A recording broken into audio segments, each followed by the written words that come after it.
Welcome everybody, my name is Michael and today we're discussing about one of my favorite social media platforms, and that is Reddit, a specific subreddit, a forum on there.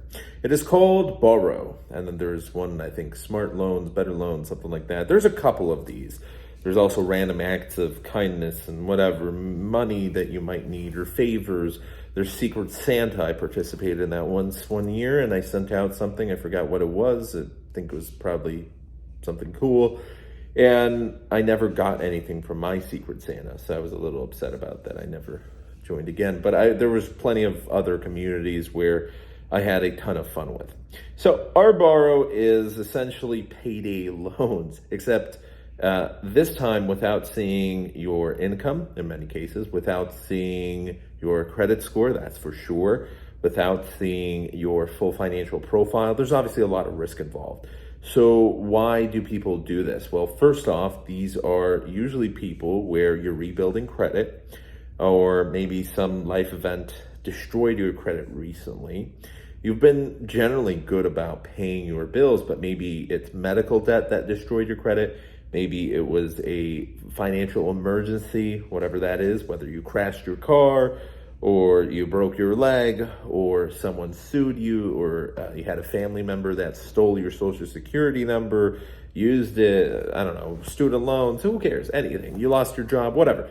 Maybe you had amazing payment history, but you maxed out everything and it's a tough time right now. Maybe you work in an industry such as car sales where you have some weeks that are very stable, other weeks that are not so stable, such as January. January is one of the worst months out there, usually for sales, and part of that is there's less advertising money, there's less marketing money. Right now the economy's pretty much falling apart. You spend all your money on Christmas time. So it's cold outside, you don't want to go outside in the snow. There's tons of snow. I'm trying to warm up, my socks are completely soaked through. You don't want to buy a car. You'll wait till February. You'll wait till March, April, the summer. Summertime's busy. But for those who aren't able to manage their money, or you have a lot of expenses, suddenly you're going through major life events. You got married, you got divorced, you got kids, you're changing jobs, you moved out of state. The economy is falling apart right now, so maybe inflation hit for one specific product or medicine or something that you need. Maybe insulin prices went up. Who knows? Anything. Any number of events can cause a person to suddenly need $100, $200, maybe even $1,000, $2,000. Usually this community is for under $1,000 loans. The most common, I don't have specific data, but it's from seeing what's there, anywhere from $50 to $200, $300, $400 loans. Now, I'm a participant of this community. I have used it many times. And at first, I knew that the trick of the game is you have to build your trust. Well, you have to have a profile that's been used for more than 3 months, has positive karma, X amount of things. I don't know. You have to post in other communities. You have to look trustworthy, because if you're posting in sketchy subreddits and barely on Reddit, people might not want to loan to you. And I explained my situation, that I'm rebuilding my credit, and I would like to first build my trust on the platform.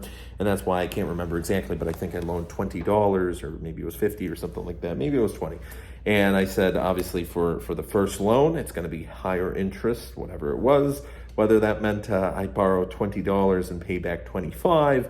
It's $5 at that point. And again, you're building trust. You pay it back almost immediately or after a couple of days, and then you take out a slightly larger loan, $50 and $100. And a lot of people who are new to the community don't understand that. It's very difficult for someone who is making a lot of money, lending out. Yes, it's very lucrative. Yes, you're making very good profits. However, the data, it has been out there because people have researched our Borrow at least, and around 70% of people pay back, which is better than payday loans, which is only 46%. However, it's still not great. 7 out of 10 people will pay you, 3 out of 10 won't.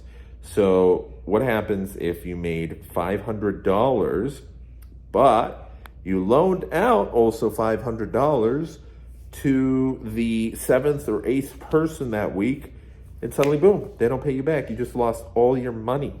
It's very risky. That's why usually they wait to do the bigger loans with someone they trust. And that's why you build up trust, and You can't go in there and say, oh, I need $500 immediately.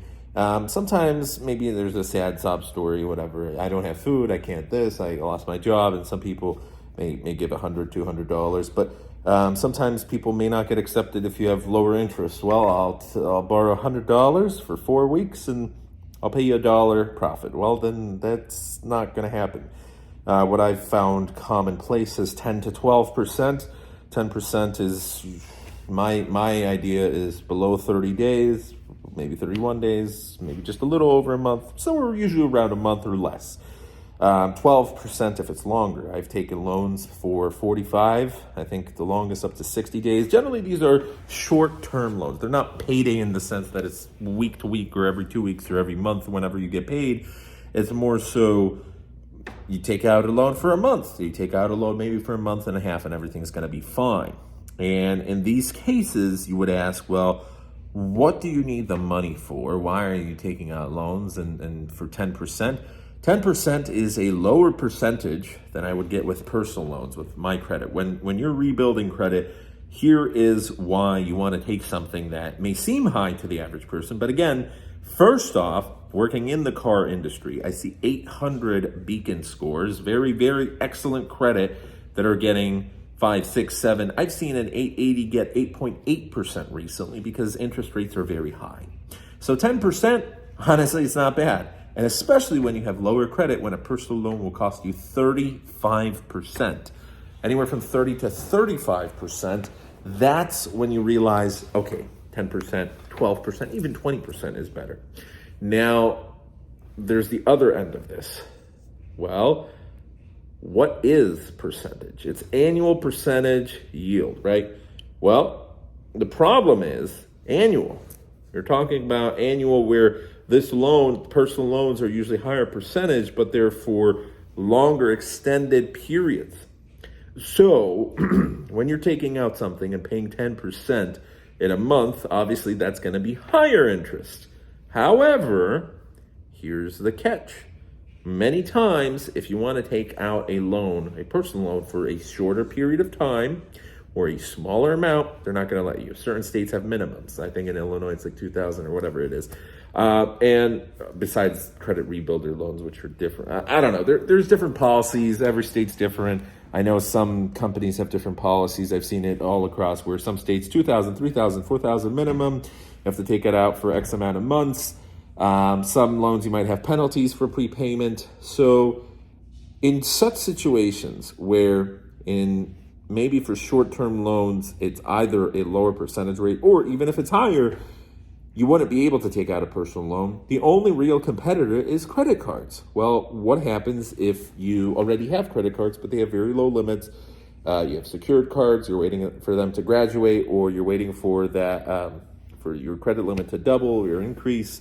You don't want hard inquiries, rebuilding credit. Well, in such situations where suddenly you have an emergency or you need to, you're having a bad week, such as in car sales, an extra couple $100 always helps out.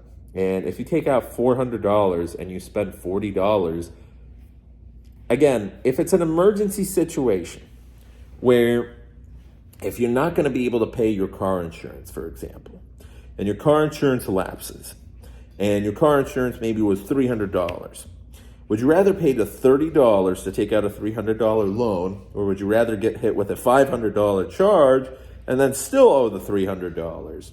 And you're going to lose discounts with that car insurance because you were secured for 2 or 3 years. Suddenly you lost insurance. You were without insurance. You lost all your discounts. You're going to lose hundreds of dollars at that point. That's one situation. Another situation is late fees, overdrafts. Again, you take out $300, $200, whatever it is. You've got a purchase coming in. Your overdraft fee will be $35. However, for example, with PNC, I think it's up to 4 charges, Chase up to 3 charges. I think PNC is $30, $35. I think Chase is also $35. I saw one bank is like $38. Some overdrafts go even up to $40, except it's not just one transaction. It's all the pending transactions within a 24-hour period. So maybe you have $200, $300 worth of transactions coming through. Suddenly you hit the maximum 4 transactions that got hit with overdrafts. That's 35 times 4. You lost easily, at that point, you lost easily $140, where maybe you would have just lost $30 or $40 or $50 to be able to take out that loan. There's countless of examples where in some cases you might lose less money and it makes more sense. Now, the ultimate goal is not to be taking this long term, but it is a great community because once you build that trust, I don't really have to post on there anymore. There's a couple people I work with where I'm able to take out loans, and I know that if need be, if there's an emergency situation, I am working on rebuilding my credit. I don't want to take out a personal loan because personal loans, too many, that might hurt your credit score. Maybe if it's a longer term situation, I don't want to be paying something off for 5 years at 35+%.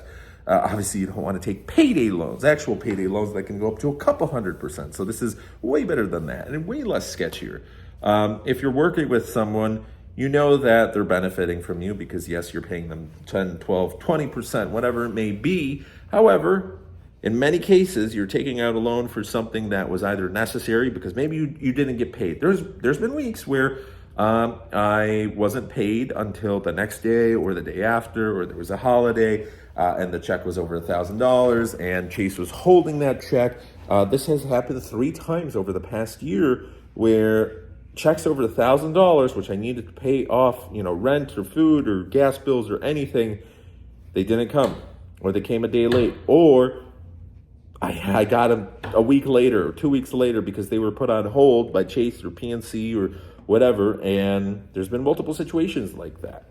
So again, there's going to be situations where it makes sense if someone needs a loan, if you're not in the best of credit, or even if you are in good credit. This is a community which I ultimately give a positive review for. I think in the future when I do have money, since I'm so grateful that people have been able to loan me money very quickly, usually once you have that trusted source, all you do, send out a text message, here's what I want, here's when I'll pay it back, blah, blah, blah. If you do have any outstanding loans, here's what they are. It takes one text message, boom, you get it, PayPal, whatever, Zelle, Venmo, I don't know, Cash App, and it makes so much more sense because it's nice, quick, and easy. Usually these people are very responsive. You might get it within an hour. By the time you get a personal loan from the bank, it takes 3 days of verification, then it gets sent out by check. A week goes by and suddenly you got hit with overdraft charges and you can't go to the dentist. I have taken out Reddit personal loans before because I needed suddenly dental work. And dental work ended up costing me, I thought it would be, $400, $500. Oh, suddenly root canal. It's $1,000+ and a crown. And I still have to do my crown. I've been delaying that. But I finally got dental insurance, which is starting February 1st. So very excited about that. So I've used this community countless amounts of times. It has, yes, cost me money, but it has also saved me money because I would have ended up losing a lot more. It's not a comfortable situation when you're rebuilding credit, and I cannot wait to be back in the 700s. This is all because of some mistakes that I made with my crypto portfolio back when I was 18, 19 years old. I'm 25 now. I have been paying the consequences for a very long time. Before my collections got reported, I was 19. Before they got reported, it was 20. Some of them are going to fall off soon. Well, I only have 2 collections, but I had cards that were reported that, late payments and whatever. This was years ago.